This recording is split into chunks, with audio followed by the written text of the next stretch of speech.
본격 밀리터리 팟캐스트 밀떡 시작하겠습니다. 안녕하세요. 워너비 밀떡, 밀떡이 되고 싶은 한보람입니다. 안녕하세요. 놀러온 정명섭 작가입니다. 안녕하십니까. 밀리터리 비토커 김대영 고사평론가입니다. 네, 최근에 이 K방산을 향한 전 세계적인 관심이 높아지고 있는데 이번에는 방글라데시가 관심을 보였습니다. 얼마 전에 싱가포르 에어쇼가 펼쳐졌고요. 이 자리에서 방글라데시가 한국산 LAH와 수리혼에 대한 강한 관심을 표현했다라는 외신 보도가 나왔는데요. 현재 방글라데시의 군 전력과 또 지금 현대화를 하려는 이유부터 살펴볼까요? 일단 외신에서 보도가 나왔고 네. 그리고 정확히 얘기하면은 방글라데시아 공군이 미르온에 관심이 있고 공격 헬기, 네. 그다음에 방글라데시 육군이 수리온, 그러니까 수송 헬기에 관심이 있다. 라고 이제 나왔고 구체적인 대수도 나왔습니다. 6대씩. 그래서 12대에 대한 구매 얘기가 나왔고 방글라데시 같은 경우도 군 현대화 계획을 당연히 진행하고 있고요. 기존에 방글라데시 헬기 현황은 자료마다 조금 차이가 나고 있긴 하지만 가장 확실한 거는 러시아제 MI-17 헬기를 주로 운영하고 있고 여기에 벨 212 그 다음에 그 AW139 같이 서구제 헬기들을 소수 도입해서 그러니까 러시아 더하기 서방제 헬기들은 이제 혼합해서 사용을 하고 있었는데 네. 이거를 그 러시아가 전쟁 상황이 닥치면서 두 가지 문제가 생겼어요. 하나는 부품 수급이 좀 어려워지는 거예요. 왜냐하면 러시아가 우크라이나 전쟁하면서 헬기들 빵빵 터져나가는데 자기네 헬기들부터 수리해야 될 거 아니에요. 그러니까 약속했던 부품들이 잘 안 올 때가 하나 있었고 네. 그다음에 제재 문제가 또 있죠. 네, 러시아와 가까이 지내면 별로 좋을 게 없다는 것도 이제 방글라데시가 눈치채고 있는 시점이고 그다음 1990년대부터 헬기가 도입됐기 때문에 이제 헬기도 오래됐네요. 어차피 교체해야 될 시점이 이제 좀 다가왔습니다. 네. 그래서 외신에서 언급이 됐고요.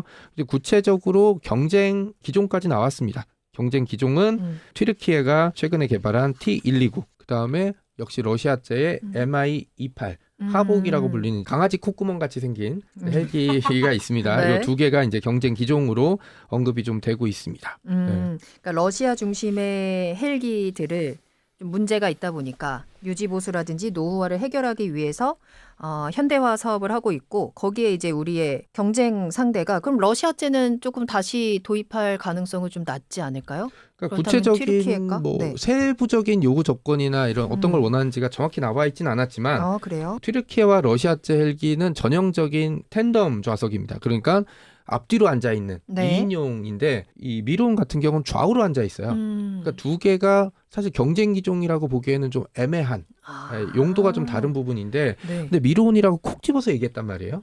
그 이유는 따로 있겠죠. 뭐 우리가 가지고 있었던 멈티 기능이라든지 아니면 무인기와 같이 운용할 수 있는 지점들에 좀 꽂히지 않았을까라는 지점들이 있고 그다음에 이제 텐덤 좌석의 공격용 헬기들이 장점이 좀 있긴 하지만 범용성 부분에서는 이제 좌우로 앉아 있는 이 미론이라는 헬기가 가지고 있는 장점도 네. 역시 있거든요. 그리고 T129 같은 경우는 이미 구매 계약을 진행한 부분이 있기 때문에 추가로 도입을 하지 않고 미론 얘기를 했다는 거는 두 개의 임무를 별개로 보고 있는 어떤 지점이 있지 않을까. 그다음에 또 하나 방글라데시가 러시아제도 써보고 중국제도 써보고 다 써봤잖아요. 싼 게 비지떡이야. 네, 초반엔 싸게 들어왔지만 네. 러시아제가 또 그런 악명이 있어요. 줄 땐 싸게 줬는데 부품은 엄청 비싸게 받거나 네. 제대로 수급이 안 되거나 왔는데 뭔가 안 맞아. 네, 분명히 여기 주문하세요 왔는데 톱니가 왜 6개여야 되는데 5개지?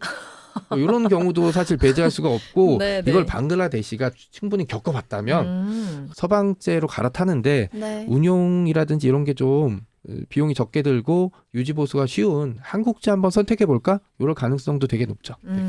그래서 저는 봤을 때 지금 이제 방글라데시 공군이 공격 헬기로 T129를 선정을 했기 때문에 네. 약간 그런 것 같아요. 하이로우 믹스로 가려는 것 같아요. 그러니까 고가의 공격 헬기. 왜냐하면 T129가 대당 가격이 거의 500억이 넘는 걸로 제가 알고 있거든요. 근데 지금 미론이 한 300억, 400억 뭐 이렇게 되니까 네.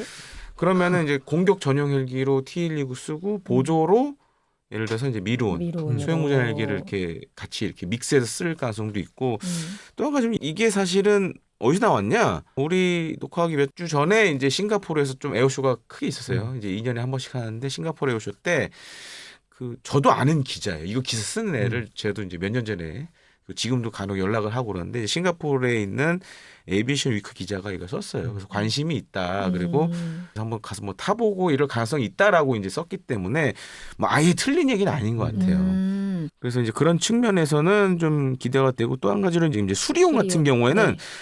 전에도 한번 이런 거를 몇몇 나라에 제안을 한 적이 있었어요. 그러니까 수리온도 지금 잘 보시면 이제 도입된 지 꽤 돼서 창정비를 해야 될 시기가 슬슬 도래를 하고 있어요.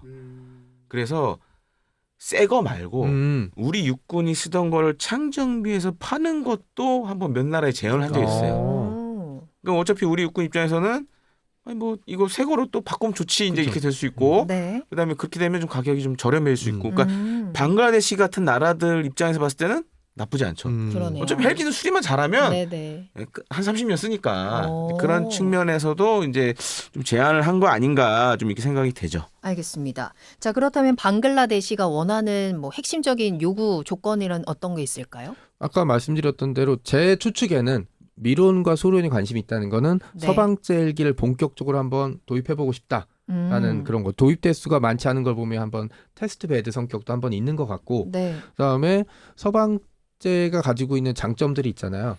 그 낮은 유지 보수비, 범용성 그리고 이런 계속 미론 소련 같은 경우는 최근에 만들어졌기 때문에 계속 유지 보수되고 새로운 부품들이 나오고 이럴 거란 말이에요. 그리고 미론 같은 경우는 이제 무인기에 대한 운용도 같이 할 수 있기 때문에 이 네. 지점에 대해서 좀 관심을 가지고 있지 않을까라고 생각해 보고 있습니다. 뭐 전력적인 부분에 대해서는 어떤 게 있을까요? 뭐 이런 무기가 있었으면 좋겠다라든지. 일단은 제가 봤을 때 이제 기존 러시아제 헬기들 대체에 좀 목적이 있는 것 같고 왜냐면 이제 방글라데시가 러시아제 헬기 비중이 좀 보니까 좀 많은 것 같더라고요. 맞아요. 그래서 네. 요거를 이제 빨리 좀 대체를 해야 될 것 같고 또 한 가지 이제 러시아제 헬기들이 좀 몇 가지 문제가 있어요. 뭐 힘이나 출력이나 이런 건 다 좋은데 일단 AS가 안 좋고 또 한 가지로는 이렇게 부품 조그만 거 하나만 갈아 끼면 되는데 통으로 다 갈아야 돼요.